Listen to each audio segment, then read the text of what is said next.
deve assumir agora conteúdo diferente, quer dizer, formas e objetivos diferentes. Observemos mais de perto esse fenômeno de transformação biológica evolutiva. A vida é criação contínua, obra de forças invisíveis que trabalham internamente, dentro de formas exteriormente caducas e sujeitas a incessante metabolismo renovador. Todas as coisas se movem e se mantêm permanentemente vivas por causa desse inexaurível fonte interior, que se chama Deus, centro dinâmico e conceitual do universo. Tudo se alimenta, se mantém e se origina do espírito imortal alheio às vicissitudes da forma. Através da evolução, a forma se sutiliza, se torna transparente, de modo a que a divina essência das coisas possa tornar-se cada vez mais evidente.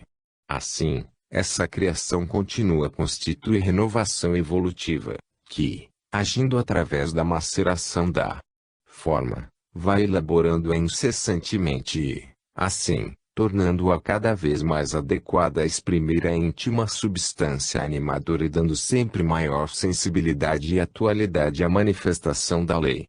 Desse modo, evolução fica significando espiritualização e palmilha a estrada que sobe até Deus. De semelhante progresso nascerá um novo tipo biológico, base das humanidades futuras. A mesma natureza do fenômeno nos indica quais as suas características, aliás redutíveis a uma só palavra: espiritualização. Isso significa tornar-se mais dinâmico, percussente, sensível ou, seja, menos rude e obtuso. O novo tipo representará a forma cada vez mais nervosamente selecionada e eleita, a progressiva exaltação das características elétricas da vida, em detrimento das características puramente físicas. A pesada musculatura animal, sempre mais inútil nas novas condições de vida, há de ser substituída por poderosa estrutura psíquica, cada dia mais necessária no novo mundo futuro. O novo tipo biológico, se socialmente será o homem orgânico, individualmente será o homem do espírito. A vida e o progresso que a intensifica residem no espírito. Na intimidade imponderável do ser, aí onde ele atinge as divinas origens da vida, existem inexauríveis capacidades de desenvolvimento. O universo é semente desejosa de desenvolver-se em direção a Deus, incapaz de resistir ou ceder nem à pressão interna do espírito, que tem pressa de manifestar-se, nem à divindade interior, desejosa de exprimir-se sob formas de perfeição crescente. Há novos continentes a desvendar, novas minas a explorar, novas fontes de energia a descobrir e empregar. Nossa evolução é que traça limite a nosso domínio. O universo, junto de nós, inexaurivelmente rico, dispõe-se a ceder-nos as suas riquezas, mas, como é lógico, nega-as aos primitivos, incapazes de fazer bom uso do poder. O universo não responde aos inconscientes, que não sabem tocar-lhe nas cordas mais sensíveis. Não o compreendemos, não lhe conhecemos as leis, rebelando-nos, ferimos-lhe a ordem, movidos pela pretensão de substituirmos-la por nós, e não responde com amizade e doçura, mas com rebeldia e hostilidade.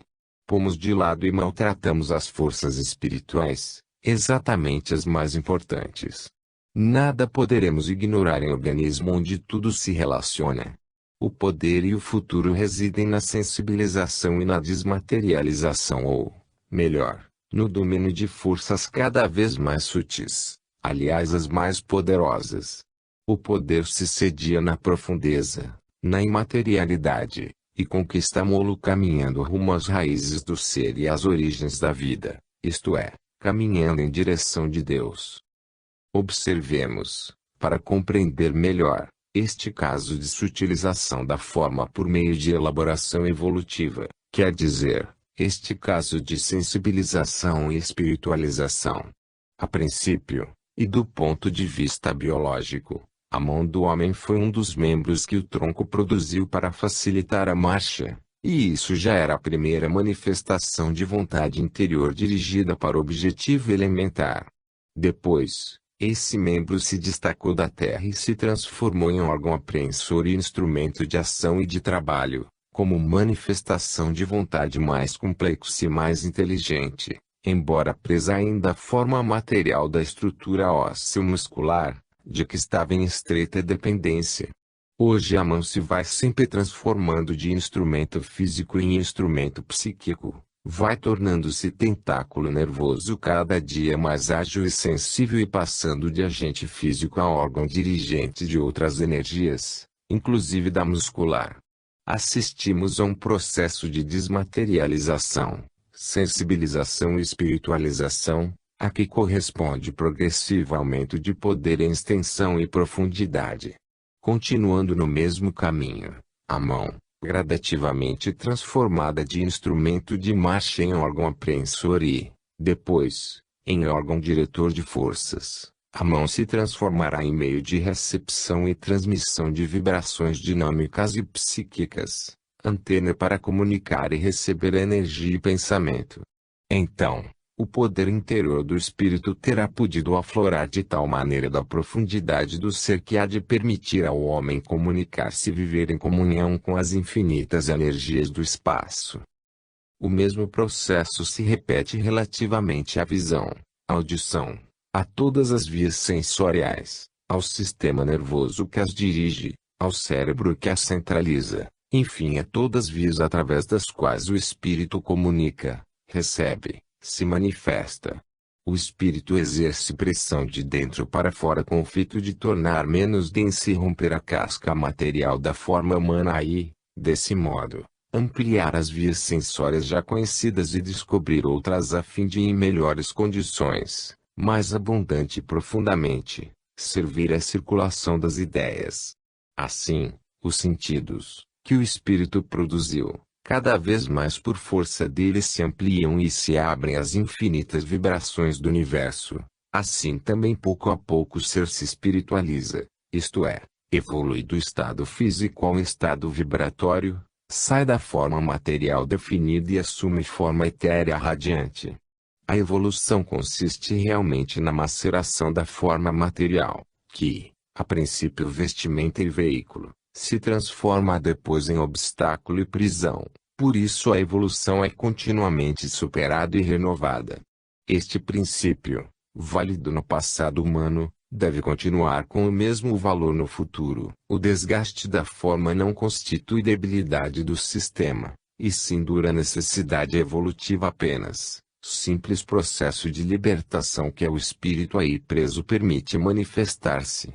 Por isso, a maceração física e moral é criadora, embora em nossa vida nos pareça tão destrutiva, e a caducidade das coisas humanas, que tantas lágrimas nos causa, manifesta apenas na forma e constitui a condição necessária para que a vida perene surja de dentro da forma. Por isso, os golpes dolorosos conduzem-nos à vida, ao invés de, como parece, levar-nos à morte.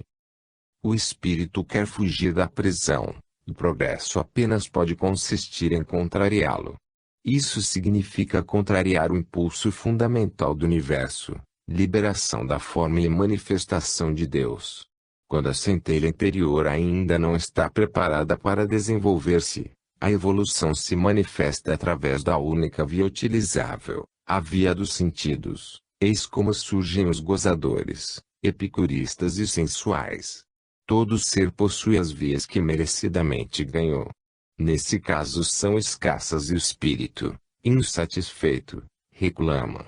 Mas o involuído não dispõe de outras saídas e agarra-se desesperadamente às disponíveis. Quando chega a morte, desespera-se de, perdendo-as, perder tudo, pois, desprovido de órgãos físicos, é incapaz de receber e transmitir. Acostumado como está a vibrar apenas sob as formas mais grosseiras da matéria. Sua vida prende-se estreitamente ao corpo e o involuído, para sem ele não permanecer morto, busca de novo por ocasião de novo nascimento físico, como única forma de vida. Ao contrário, o espírito, esclarecido pela evolução, superou os meios sensoriais e lhes despreza a pobreza. Tornaram-se-lhe mais os meios de seu aprisionamento que de sua manifestação. são agora insuficientes para saciá-lo. Quando morre, perde-os sem amargura e não os procura de novo por ocasião de novo nascimento físico em nosso mundo. Quem se tornou mais sensível, espiritualmente falando, dá naturalmente muito menor valor ao mundo sensorial. Também como estrutura biológico evoluído difere do involuído, e não apenas do ponto de vista moral e social. O involuído representa a centelha espiritual ainda mal acesa, envolta por densos véus, encerrada em envoltórios de trevas e, por isso, centelha ainda fraca e rudimentar perdida na enorme casa do corpo. O evoluído, ao contrário, representa a centelha de incêndio, que queime os véus e funde os envoltórios da forma, por isso, é poderosa e complexa unidade espiritual angustiada na casa do corpo. Da vida físico-sensorial o primeiro receberá, assim, alegre senso de expansão e o segundo, senso de dolorosa compressão, e onde este há de sentir-se vivo e flamante, o outro olhará emudecido e sem capacidade de compreender. A vida é totalmente diversa, embora a forma externamente visível seja a mesma e nela muitas vezes se baseiem os juízos humanos e as leis sociais. A vida pode ser, para quem vale menos, muito mais cômoda e bela do que para quem vale mais. Hipertrofia espiritual e excessivo desenvolvimento interior podem significar incompatibilidade com o ambiente e impossibilidade de adaptar-se-lhe. Então, o Criador ultradinâmico parece maluco aos olhos dos estúpidos dorminhocos. É claro, quem fica dormindo se mostra muito mais equilibrado do que quem caminha ou voa. Assim, para os que jazem tranquilos na inércia, o evoluído talvez pareça explosivo e perigoso. Quem enxerga longe perturba os pequeninos cálculos aproximados e seguros, e aventureiro e revolucionário, incomoda e ameaça. O involuído condena-o e combate-o, mas sem ele, sem essa centelha animadora, permaneceria pobre e débil. Sua segurança, se de um lado é tranquila, de outro lado é anticriadora, é o sono dos mortos. A evolução, que espiritualiza, também dinamiza, assim como caminha em direção à vida e a conquista cada vez mais, assim também caminha rumo à potência. A inquieta agitação de nosso tempo, embora desordenada e confusa, apresenta-se sempre como manifestação de dinamismo, que pode derivar tão somente da pressão interna do espírito. Individual e coletivamente, o divino princípio quer plasmar-se em novo homem e novo mundo, numa forma que mais se adapte a outra manifestação sua, mais elevada. Estamos ainda na fase caótica da tentativa, dos resultados provisórios e incompletos, da experimentação enganosa, mas o dinamismo provém sempre de impulso interior, é sintoma revelador. Na desordem das organizações apressadas sente-se hoje o orgasmo precursor. O involuído começa a acordar estremunhado. E ação inicial descomposta, mas de massas, pouco profunda, porém muito extensa. Por isso, damos hoje tanta importância à quantidade expressa pelo número. O certo é que o mundo hoje não está dormindo e na vida nenhuma agitação é vã. Quando está saciada, vemo-la em repouso, e quando tudo está calmo, nada se cria. Quando, de acordo com seu grau evolutivo, o ser se aproximou o mais possível da divindade, não se agita mais e seu dinamismo fica em suspenso, pois seu funcionamento não tem mais razão de ser. Mas, em conformidade com o ritmo da lei, apenas se retome o ciclo ascensional e nova maturação o acompanhe, isto é, o espírito mais desenvolvido exerça pressão de dentro para fora. Então, para superá-los ele começa a chocar-se contra os antiquados limites. Assim, a evolução, embora contínua, se manifesta por transformações periódicas em que se concentra a expressão de longas e lentas maturações subterrâneas. A vida deve quer obedecer e, se não pode ou falha, chora na dor de não poder ou na desilusão de não ter sabido ascender, chora a traição que praticou contra a lei e paga com a própria ruína. A música de Mozart, Exprime a harmonia e o equilíbrio que seu plano por isso de paz tranquila e saciada. A música de Beethoven nos fala das tempestades e dos titânicos esforços criadores daqueles tempos. A música de nossos dias desarmônica e desequilibrada, exprime o desmoronamento deste mundo e um dinamismo levado à máxima exasperação, em busca de novo mundo que estamos esperando e ainda não sabemos encontrar. Todo estado de plenitude é calmo e todo estado de vácuo, insatisfeito e agitado. O evoluído tem estases em que as forças se equilibram e repousam. Trata-se de fase de maturidade da combinação dessas forças em sistema. Mas, apenas a alcança, o impulso interior da vida continua a movimentar essas forças, tentando combinações mais elevadas e complexas. Daí resulta novo desequilíbrio a ser reequilibrado, nova lacuna a preencher e assim por diante. Os períodos de saciedade satisfeita representam o objetivo atingido e os de desequilíbrio insatisfeito significam o objetivo a ser atingido. Os primeiros já chegaram e agora repousam, os demais acabam de partir e estão correndo ainda. Os primeiros se constituem de espíritos demolidores, críticos, inovadores. Representam a felicidade em que se resume e beatifica a ignorância de sermos felizes. Porém, tão logo começam o desequilíbrio e o desacordo, a luta e a dor aparecem, então, analisa-se a felicidade, que, analisada, desaparece. Ela, porém, torna-se consciência e base construtiva de felicidade mais completa. Como esta nasce da dor, como a ciência se originou do sofrimento, assim a grandeza e a força nascem da fragilidade e da fraqueza. Nossa época mostra-se inquieta, analista, dolorosa, possui, sob forma destrutiva e em sentido negativo, tudo quanto, sob forma construtiva e em sentido positivo, deverá conquistar mais tarde.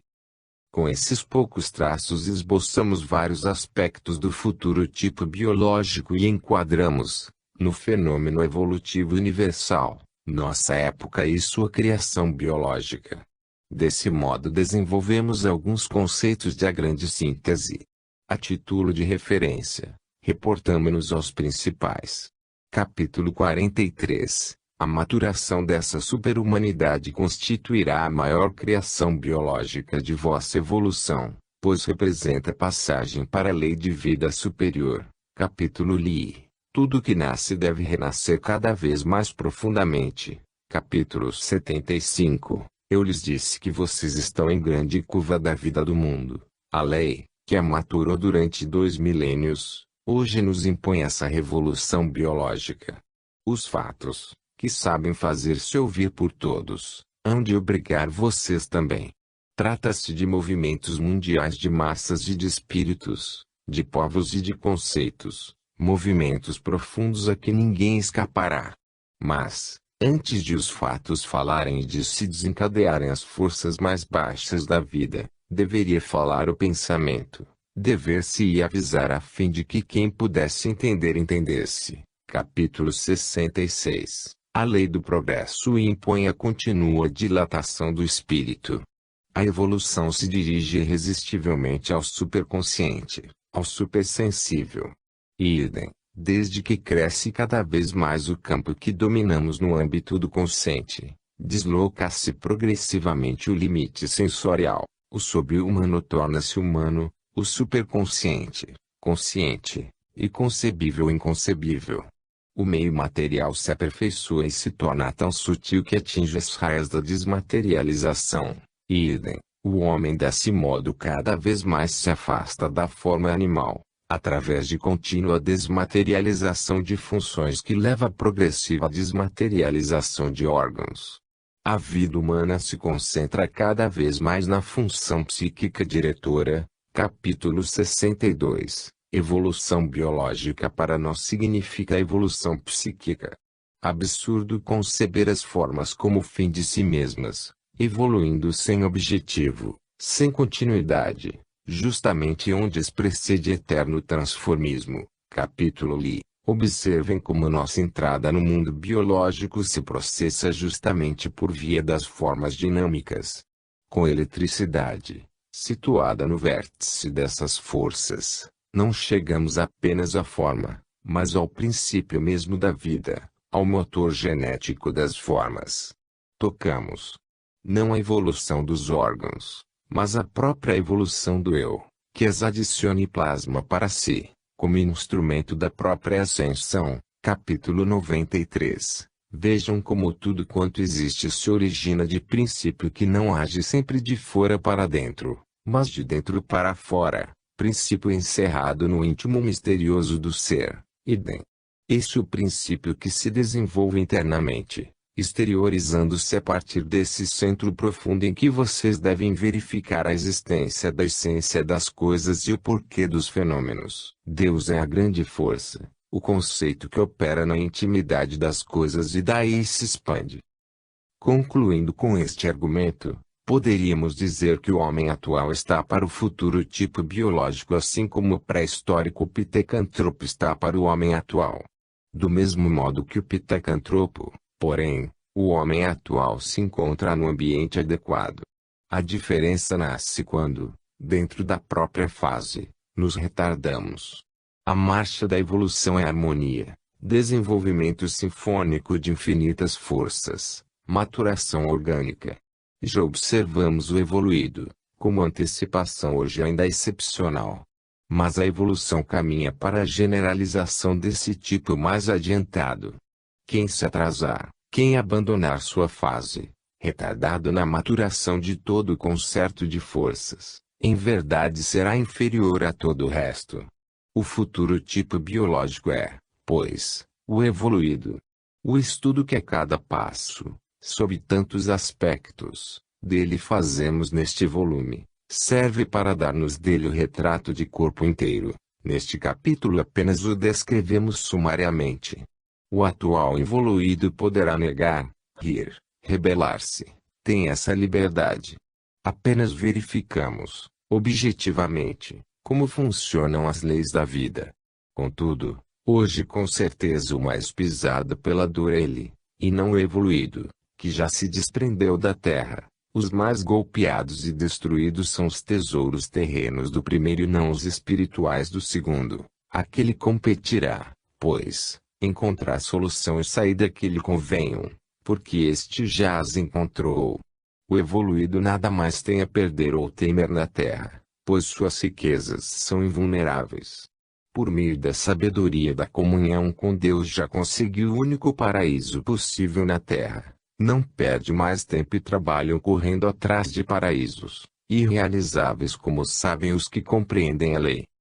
Neste capítulo, ao delinear o perfil do futuro tipo biológico, falamos principalmente a respeito de sensibilização nervosa, exatamente porque em especial sob o aspecto biológico foi que estudamos esse fenômeno evolutivo.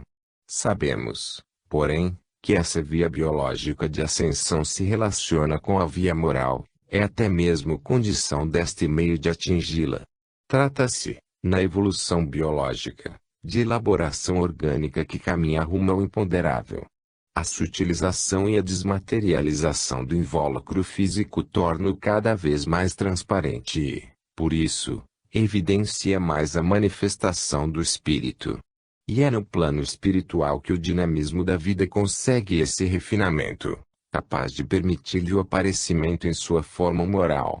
Tudo isso que a evolução e sensibilização pode apenas conduzir, por isso, a evolução e sensibilização moral. A bondade e a sabedoria do futuro tipo biológico, por isso, podem também ser atingidas através do metabolismo orgânico, capaz de permitir transformação lenta da estrutura celular. Todos os aspectos da vida se relacionam reciprocamente e todas as suas maturações caminham lado a lado.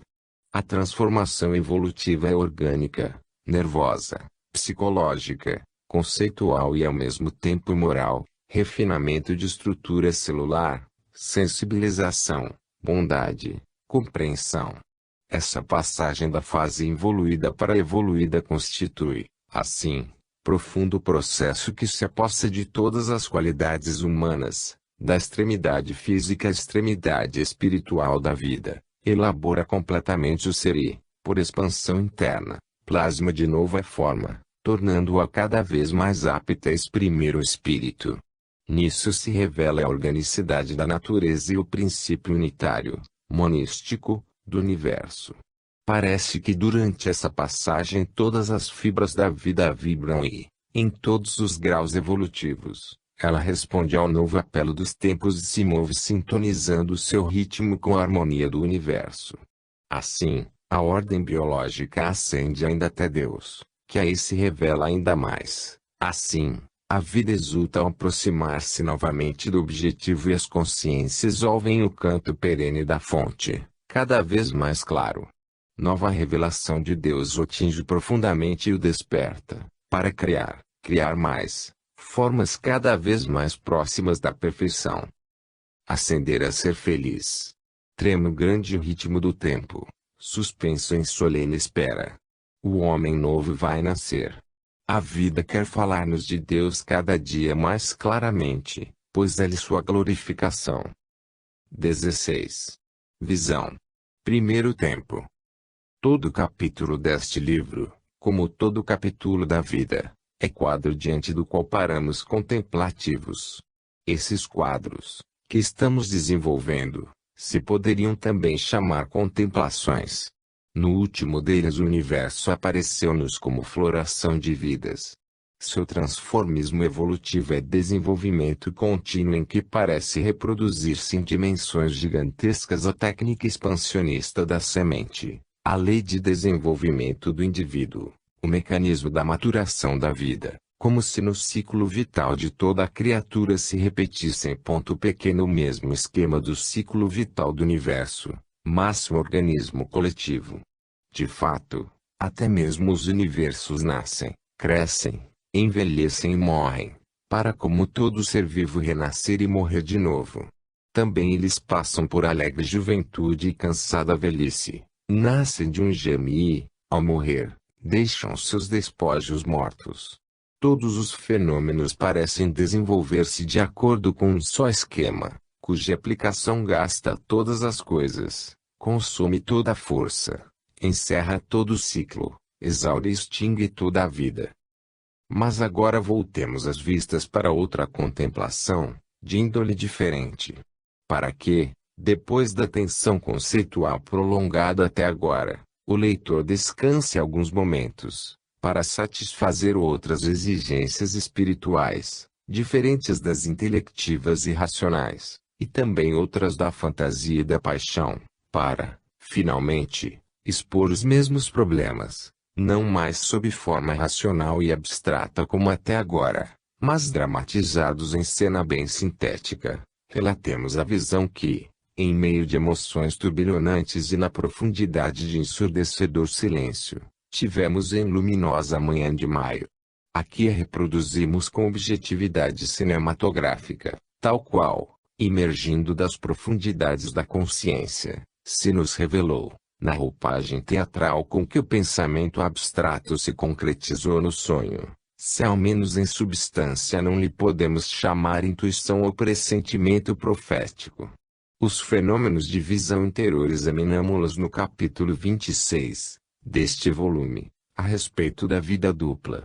Vamos por algum tempo mudar a forma mental, a fim de podermos falar à inteligência e ao coração e alimentar também essa outra qualidade da alma humana. Todo tipo de leitor encontrará neste livro a linguagem que se lhe adapte. O tipo racional, mais capaz de pensar do que de chorar e amar, poderá escolher os capítulos racionais. No vasto complexo humano, além das ressonâncias do intelecto há outras, todavia, pelas quais podemos comunicar-nos. E todo leitor reage, segundo personalíssima capacidade de vibração, quando sente, tocarem na sua corda sensível, e isso mais por mera sintonia do que por atividade do raciocínio. Do contrário, mostra-se surdo não sendo tangido, permanece imóvel, não sabe responder e toda a demonstração se mostra inútil. Que coisa é a convicção, além de espontânea e uníssona vibração. Essa vibração pode nascer mais facilmente de persuasão e da paixão pessoal do que do frio raciocínio. A convicção não é processo lógico, mas estado vibratório, não nasce, por isso, do raciocínio, mas da radiação psíquica, não resulta de argumentação cerrada, mas de acordo vibratório por sintonia do pensamento.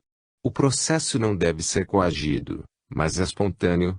Pelo contrário, nada, como a presença da vontade que tende a impô-las, afasta tanto assim a compreensão e a convicção, e nada nos persuade e arrasta com tanta força como a existência, naquele que fala, de sentido sincera convicção.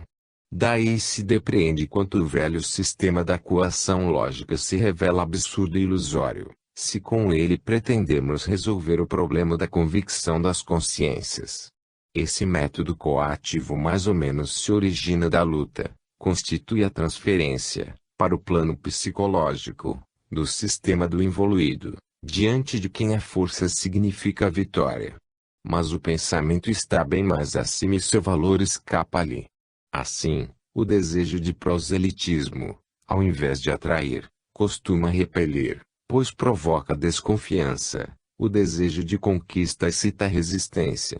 Por isso, quando argumentarmos, convém limitar-mo-nos sempre a expor, sem jamais pretender forçar a persuasão, simples ato de adesão espontânea. Sendo assim, toda atitude que lembra a força e a imposição tende a resultados absolutamente negativos.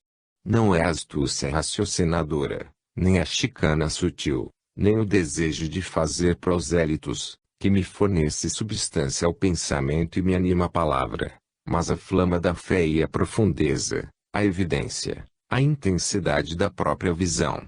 À guisa de disco fonográfico, as palavras registram-lhe escrupulosamente a radiação e assim a reproduzem ao leitor. A palavra falada ou escrita não passa de vibração fonética ou graficamente expressa, vibração dirigida à formação de outras vibrações. Se ela, embora brilhantemente vestida, é substancialmente falsa, apenas poderá gerar vibrações falsas. Por isso, o silogismo e a retórica constituem elementos negativos para o pensamento em traição contra o espírito. Relatemos a visão, mas antes aqui ficam duas observações. 1. Este volume, como está mais bem especificado no capítulo 22 Tempestade, foi iniciado e continuado até este ponto na primavera de 1944. Essa visão eu a tive na manhã de 12 de maio de 1944. Sexta-feira, isto é, 33 dias após a manhã de Páscoa, coincidência percebida só mais tarde. Essa visão registrei-a imediatamente por escrito e vou reproduzi-la agora sem modificação alguma. É a pura verdade. 2. A visão pode assumir vários significados, superficiais ou profundos, conforme a capacidade de compreensão do leitor. Nela existe, afora o sentido superficial, de mera narração, o sentido espiritual, mais potente, simbólico, que a índole mais ou menos madura do leitor cabe saber discernir. Ou, mais claramente, o relato da visão podemos lê-lo conforme três níveis, três planos, correspondentes aos três planos evolutivos de nosso universo, quer dizer, matéria, energia e espírito. Em outras palavras, podemos vê-la como forma, na aparência exterior com que surge em cena, na periferia, como fato material, enfim, ou, então, senti-la como dinamismo motor dessa forma e dessa sucessão de cenas, mais internamente, como vibração animadora do fato material, e, finalmente, intui-la como princípio espiritual que do centro dirige os movimentos desse dinamismo e, reunindo-os na mesma trajetória, os guia de acordo com pensamento e finalidade bem determinados. Essa penetração progressiva, encaminhada da superfície à parte mais profunda e da periferia ao centro, exemplifica o modo por que, de conformidade com sua estrutura, podemos compreender o universo. Eis a visão que eu tive. Na Basílica de São Pedro em Roma, templo máximo da cristandade, imensa multidão se reunira junto ao túmulo de seu fundador, o primeiro entre os apóstolos. Ninguém saberia dizer que pressentimento levara tanta gente a assistir a ritual por si mesmo tão comum. O instinto das massas, reconheçamo-lo, percebe a aproximação das horas apocalípticas da vida. Fazia alguns dias que havia qualquer coisa no ar, angustiando as almas. Seria, talvez, a sensação confusa da extraordinária gravidade da hora, ou, quem sabe, a espera de novos acontecimentos, de algo decisivo naquela conjuntura histórica, ou, então, maus pressentimentos, que nenhum fato concreto poderia justificar racionalmente. Disso tudo nascer em tantas pessoas a necessidade de se aproximarem, de se encontrarem de novo, de se reunirem e de novo travarem conhecimento, e isso precisamente naquele templo, cujo poder de atração parecia dever-se à sua ligação com o estado apocalíptico das coisas. Naquele momento a basílica assumia particular significado, talvez mesmo único quanto ao sentido finalístico, significação sobre-humana capaz de permitir o restabelecimento dos contatos, há tanto tempo perdidos, entre o homem e Deus. Assim, em plena noite espiritual dos séculos o tempo surgia como luminosíssimo farol. Por isso, se era ordinária a forma ritual, aquele momento se revelava extraordinário para a vida do mundo. A guerra acabara, deixando-nos, após longos anos de tormento, comprida esteira de dores maiores ainda. Tantos sofrimentos haviam amadurecido os espíritos para novas atitudes, tornando-os dispostos a novos superamentos. E instintivamente a alma do mundo esperava, para renovar-se, que de Deus viesse a primeira centelha, como prova, exemplo e estímulo, esperava o sinal que indicasse e abrisse o novo caminho. O templo estava repleto. Jamais se ouvira tanta afluência de povo. Irresistível impulso levara tanta gente a correr de todas as partes do mundo e, no entanto, poderíamos seguramente dizer que o templo máximo da cristandade naquele momento abrigava os maiores e melhores expoentes de toda a humanidade. Segundo parecia, a cristandade, mais do que ao apelo formal, obedecer ao apelo apocalíptico da hora. A irresistível necessidade de naquele momento dar solene testemunho de fé, reunindo-se unanimemente em torno do pontífice, aos pés de Cristo. A dor cavara tão fundo sulcos nos espíritos, a alma do mundo martirizado descera a desespero tão negro ao ponto de perceber-se em todos os espíritos a reação contra o absurdo, o insuportável, o impossível que era ter de empregar ainda o antiquado binômio. Ao ponto de sentir-se a necessidade, a fatalidade e a iminência de total modificação do mundo atual. Mas, como? Aquela massa humana ignorava.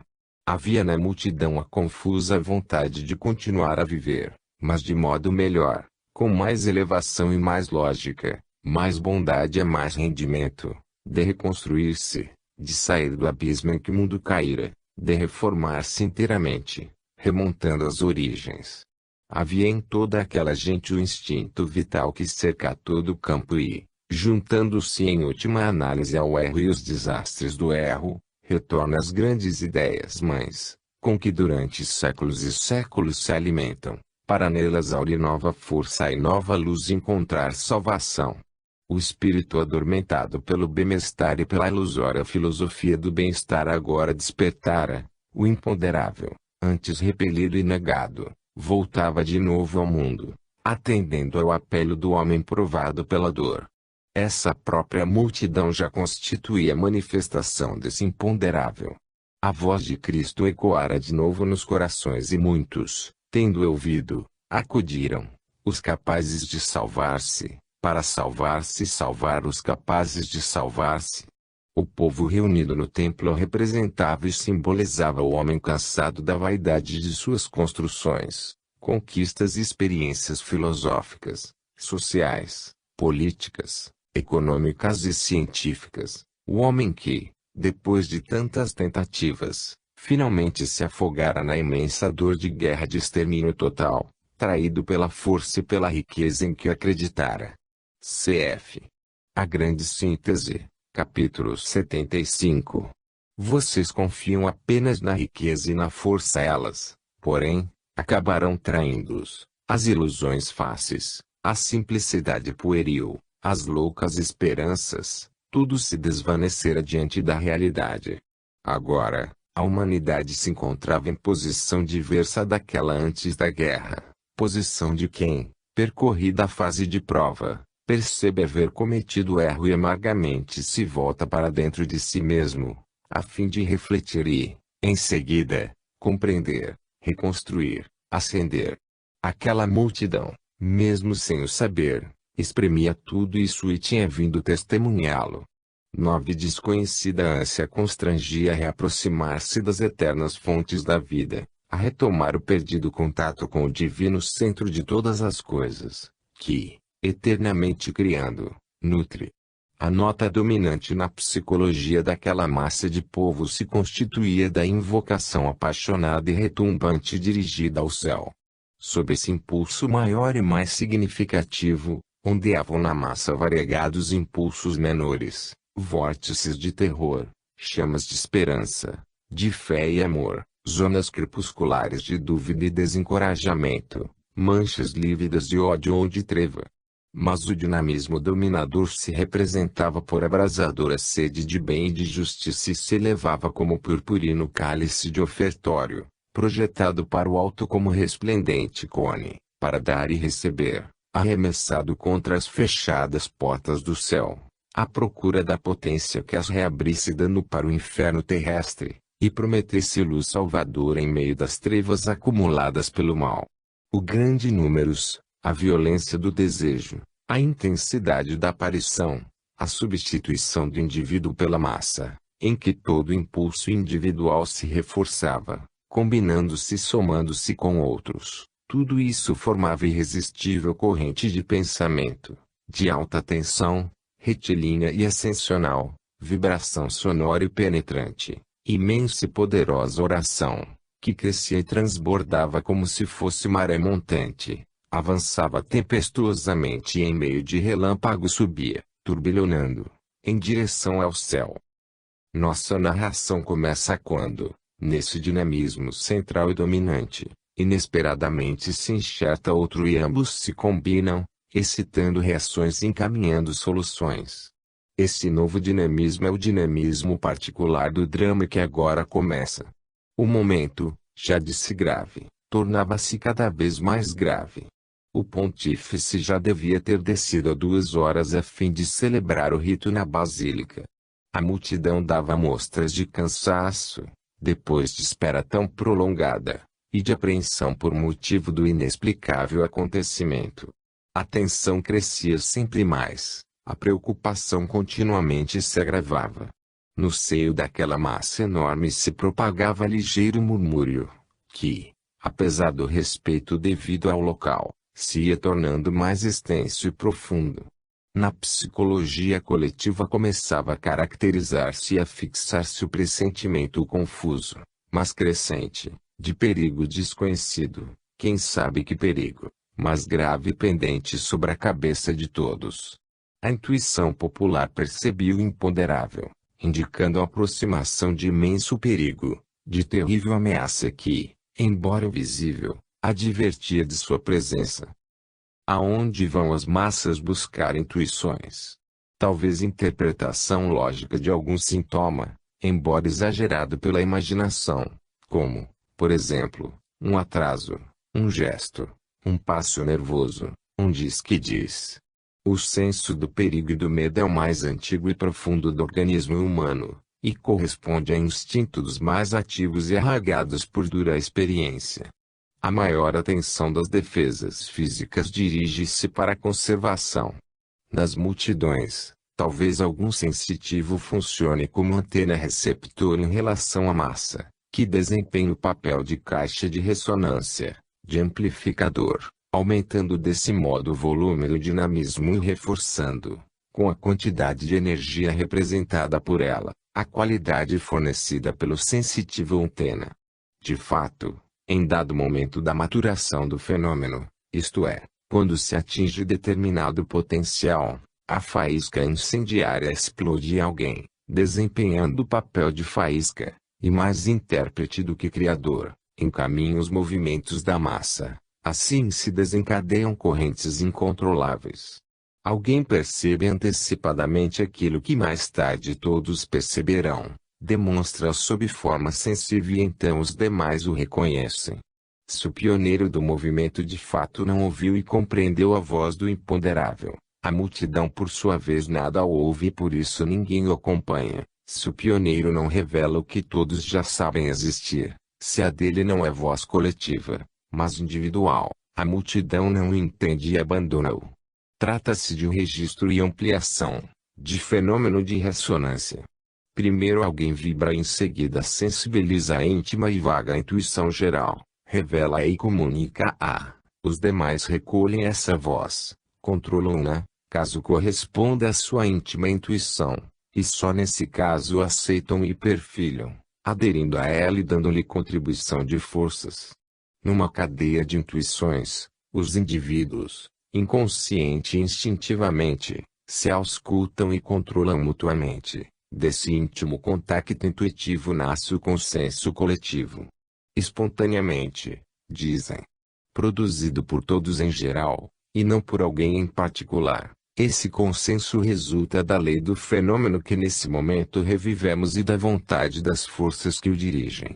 Na multidão como no povo, em todo fenômeno de psicologia coletiva toda célula componente contribui com sua ressonância, recebe e transmite, alimenta-se da vibração coletiva e nutre-a por sua vez, restituindo-a multiplicada por si mesma e reforçada pela própria energia. Desse modo serpenteiam, se formam, oscilam, se definem, se acentuam, se impõem correntes de pensamento e isso obedecendo inconscientemente à lei do fenômeno, nascendo de bagatela aparentemente sem importância, quando no íntimo todas as coisas estão maduras e saturadas e, finalmente, crescendo como avalanche que tudo altera e destrói com terrível potência. Nisso se passou mais 1 hora sem que o pontífice aparecesse. A ansiedade e o desentendimento iam se tornando cada vez mais profundos e começavam a manifestar-se por intenso murmúrio, por agitação confusa, pelo crescimento daquele bramido de oceano com que se parece a voz das massas, pelo crescimento daquelas ondas encapeladas que são os movimentos populares. Viam-se na superfície assim como que rodamoinhos e, em seguida, vácuos, correntes, ângulos remansosos e, nas passagens estreitas, corredeiras. Aquela multidão palpitante interrogava a si mesma. Queria sair, libertar-se, dilatar-se no espaço. Queria dispersar-se, visto como vinha faltar-lhe o objetivo representativo da força de coesão que a mantinha unida. Assim, criara nojo de si mesma, de ser multidão, de ser unidade que não tinha mais razão de existir como tal, e, como acontece em organismo desfeito, todo elemento e componente queria separar-se dos demais. Diminuía o impulso unificador e a multidão tendia a dispersar-se. Há algo, porém, a impedia, algum obstáculo contra o qual o dinamismo dominante se erguia cada vez mais ameaçador. Ninguém abria as portas. Não se abriam nem podiam ser abertas. O tardio da hora tornava lógica e desejável a volta para casa. Porque as portas não se abriam.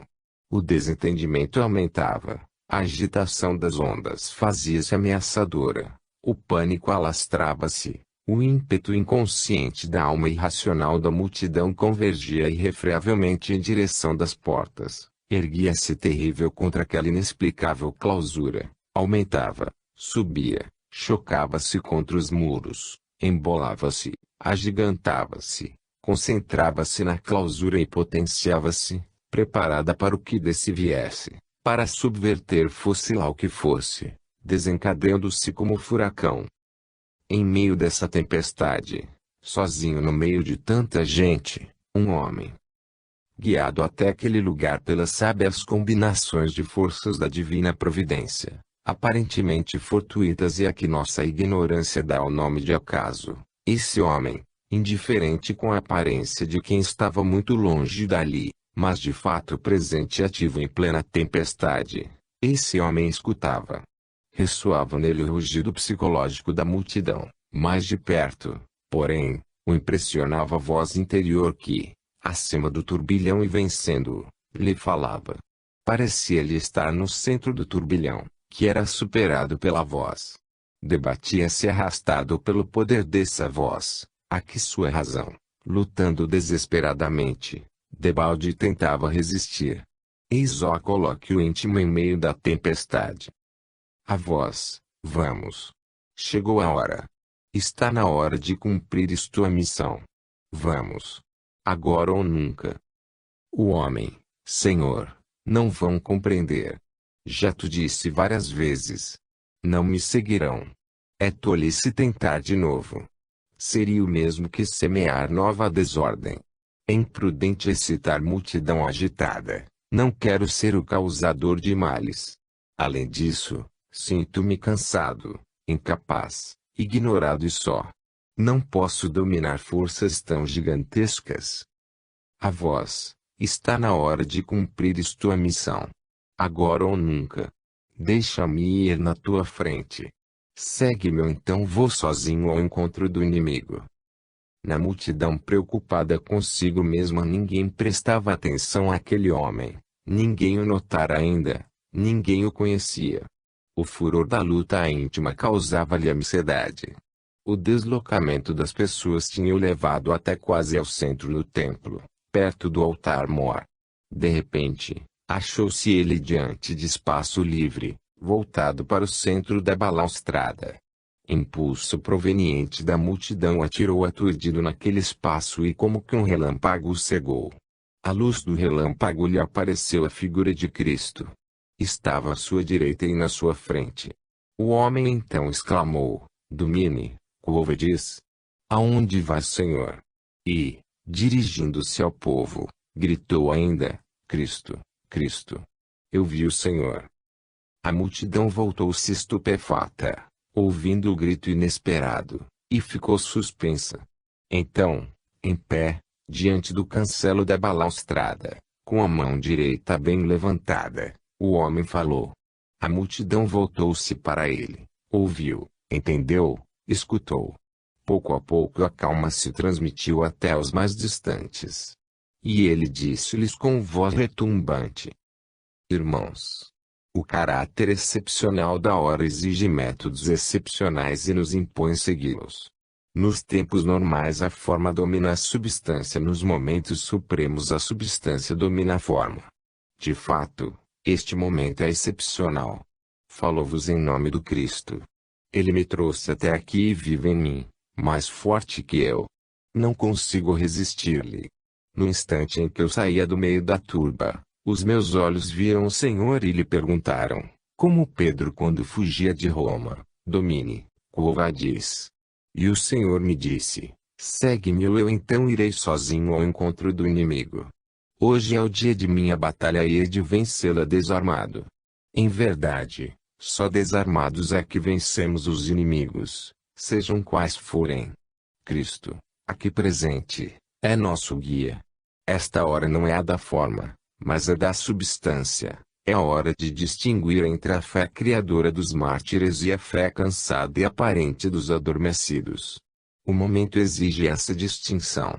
Quem está do lado do Cristo, não importa qual seja a forma humana, desde que verdadeiramente cristão, quer dizer, para a vida e para a morte, esse dê agora testemunho. Saia da multidão, entre em fila no corredor central, que está livre, e prepare-se para seguir Cristo, nosso guia. O homem respirou fundo, depois, continuou. Não sabeis. Mas em duas palavras vos direi o que está acontecendo. Estamos presos neste templo. Suas portas estão fechadas por fora. Não podemos sair. Os que nos sitiam nos creem ignorantes do sítio e colhidos de surpresa. No entanto, Percebo as forças que nos cercam. Executando hábil e rápido plano, queriam apanhar hoje aqui reunidos o pontífice e os maiores representantes da cristandade, dentro de seu maior templo, para de um só golpe destruírem o primeiro, o segundo e o terceiro. Destruição física, símbolo da destruição moral da igreja, lábaro da revolta ser entregue ao mundo, primeira fagulha da nova barbárie do Transmilênio. As forças do mal uivam às portas do templo, querendo entrar e destruir o germe, aqui presente, da nova civilização do Transmilênio.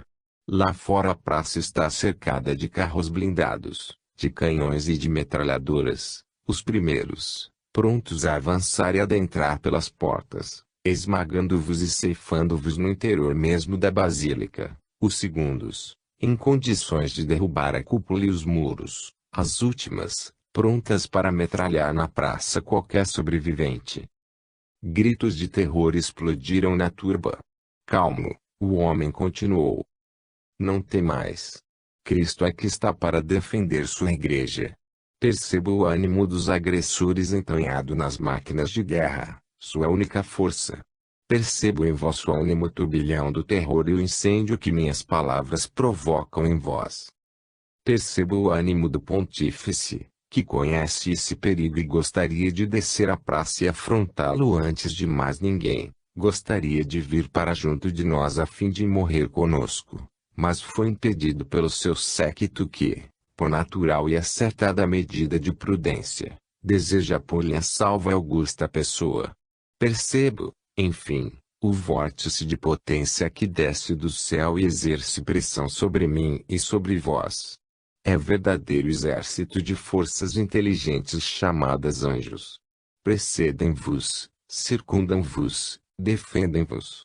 Eis que o imponderável se manifesta. Percebo o milagre iminente de nossa vitória nesta nova guerra travada sem armas. É o resultado lógico, natural e fatal da natureza e poder dos elementos em choque. Venceremos.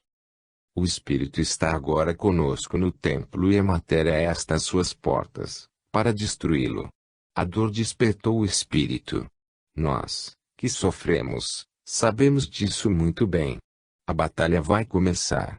A matéria assalta o Espírito por meio da força e da morte. O Espírito afronta a matéria, através da justiça e do amor. Este é o momento da suprema decisão. Aqui dentro está o Cristo. Lá fora, o anticristo. Estão frente a frente, cada qual com suas armas. Vencer ou morrer. Civilização ou barbárie, durante milênios. Estamos em cima da hora e este momento vai decidir. Chegamos ao momento supremo em que a história vai iniciar nova época e a vida, nova fase evolutiva. Estamos no instante exato da passagem de uma civilização a outra. Nossa adesão, o impulso de nossa vontade livre constituirão a gota que fará transbordar o cálice e estabelecerá novo equilíbrio no mundo. Podemos escolher. Podemos aderir-lhe ou repeli-lo. Mas o nosso destino grita-nos, agora ou nunca. Se negarmos-nos a decidir, durante milhares e milhares de anos choraremos sobre nossas vidas fracassadas. O momento, supremo, nos exige essa oferta. O mundo espera esse impulso a fim de passar dos caminhos da matéria aos novos caminhos do espírito. Ai daqueles que agora desertarem, ai de nós e da nossos filhos, se recuarmos covardemente. Avante! Sigamos Cristo. Demos o primeiro passo no caminho da ascensão, demos o primeiro lance rumo à nova civilização. Este primeiro passo, porém, pode começar apenas aqui, no túmulo de Pedro, em Roma, na ideia de Cristo, da universalidade e unicidade dessa ideia central no mundo. A primeira centelha não é civil, mas religiosa, nasce da maturidade e não do enquadramento, não se origina do homem, cujos caminhos são exteriores e coativos, mas de Deus, cujos caminhos são interiores e espontâneos. O primeiro momento, o do impulso inicial, só pode ser místico, é contato direto com o alto.